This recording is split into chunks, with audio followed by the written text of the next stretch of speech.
I'm Natalia Almada, and I'm a filmmaker. I was born in Mexico City, but my father's side of the family, my father's from Sinaloa, from the northwest of Mexico, and my mother's from the United States, from Wheaton, Illinois. So I grew up in a very bicultural, bilingual family. I think my films develop very organically, so I usually have kind of an impulse, let's say, or like a curiosity.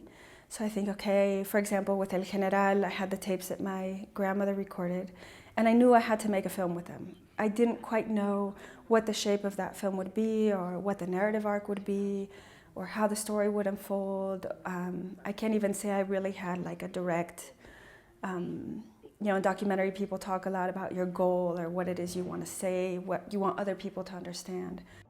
But I've never thought that my films depict the world as it is. They depict the world as I see it and as I want to show it to you. Well, I finished a film called El Velador, The Night Watchman, about a year ago. And it's a film shot in Culiacán, Sinaloa, which is where I'm from, in Mexico. And it's a cemetery where a lot of the most important drug traffickers are buried. So it's a very contentious place, but it's also a very kind of beautiful place. I wanted to do something about the violence in Mexico. This was in about 2009 when I started to think about it. There were, I think, 18,000 people who died more or less at that time. And so I thought, well, I'll go to the cemetery and maybe film the construction of one of the mausoleums, because they build these unbelievable mausoleums. They're 2 or 3 stories high. They kind of look like houses. And so what I saw immediately was that kind of the growth and the progress of the cemetery was like a mirror of the deterioration of what was happening in Mexico with the violence. So the worse the violence got, the grander, the bigger, the fuller the cemetery became. I think that kind of the desire to make a film about violence came out of a desire to participate in that conversation about what's happening around us.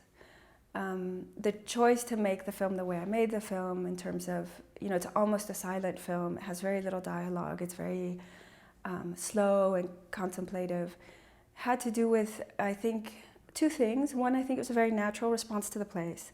So it is a place of mourning, and there's a code of silence in a way in which you can't really ask, who's buried here. Respecting that code of silence in some ways meant learning how to read people's gestures and actions as a way of communication, as opposed to privileging language as a way to communicate. My reaction when I received the call from the MacArthur Foundation was, I think, complete surprise. I've never had that kind of freedom to not have to worry about, how am I going to get by, and, so it's the freedom to work. It's a huge validation also, and I think it's important also to recognize that, for me anyways, there are a lot of, I think particularly women, Latina women, who've kind of held me up over the years. I really do feel like it's a shared recognition in that sense.